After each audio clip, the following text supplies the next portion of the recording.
전당포 사내들을 보면 말도 안 되는 아이템들이 수백만 달러에 거래되는 것을 볼 수 있습니다. 저걸 저 돈 주고 싶지만 물건의 희귀성, 역사, 관련된 스토리 등이 합해져 누군가에게는 엄청난 가치로 다가오게 되죠. 얼마 전 리오넬 메시가 파리 생제르맹으로 이적했습니다. 메시 팬이라면 그의 이적 후 첫 득점은 매우 의미 있겠죠. 만약 그 순간에 나만 소유할 수 있다면 어떨까요?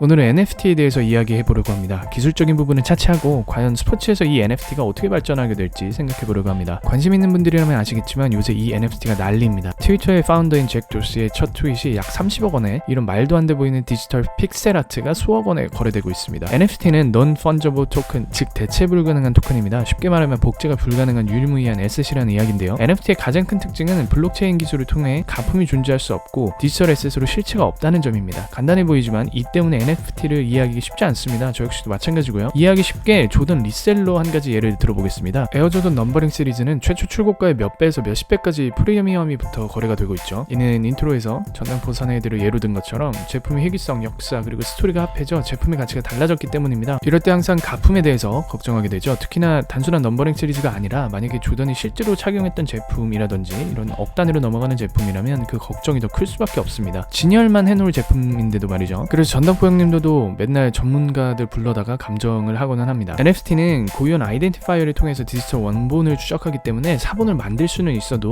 이를 가지고 원본 입증은 불가능합니다. 디지털 에셋을 현금 주고 거래하는 것은 온라인 게임 해보신 분들이라면 쉽게 이해하실 수 있을 것 같습니다. 실체가 없는데도 게임 아이템이 현질 오지게 하죠. 같은 맥락입니다. 스포츠에서는 경기와 관련된 하이라이트 장면들이나 선수와 관련된 주요한 순간들이 팬들을 정서적으로 가장 흥분시키는 것 중 하나인데요. 예를 들어서 2013년 NBA 파이널 6차전에서 나온 레이 알렌의 3점 슛이나 2011년 월드 시리즈에서 데이비 프리즈의 6차전 끝내기 홈런 같은 순간들 말이죠. 만약 이 순간을 담은 디지털 영상을 전 세계에서 나만 소유할 수 있다고 하면 어떨까요? 굉장한 가치를 지니겠죠. 그 때문에 스포츠는 현재 음악이나 미술 등 상업예술과 더불어서 가장 활발하게 거래가 이루어지고 있는 시장이기도 합니다. 스포츠에서 NFT가 어떻게 거래가 되고 있는지 관심 있으신 분들은 NBA 탑샷에 들어가셔서 둘러보시면 현재 어떤 식으로 구성된 상품들이 얼마에 거래가 되고 있는지 알 수 있습니다. 우리나라에서도 구자철 선수가 얼마 전 축구 선수로는 세계 최초로 본인의 유니폼 NFT를 발행하여 실판한 사례가 있습니다. 처음에는 좀 받아들이기 힘드실 수도 있습니다. 하지만 인터넷이 보급되기 전에는 누가 알았겠습니까? 메이플 스토리 아이템이 몇백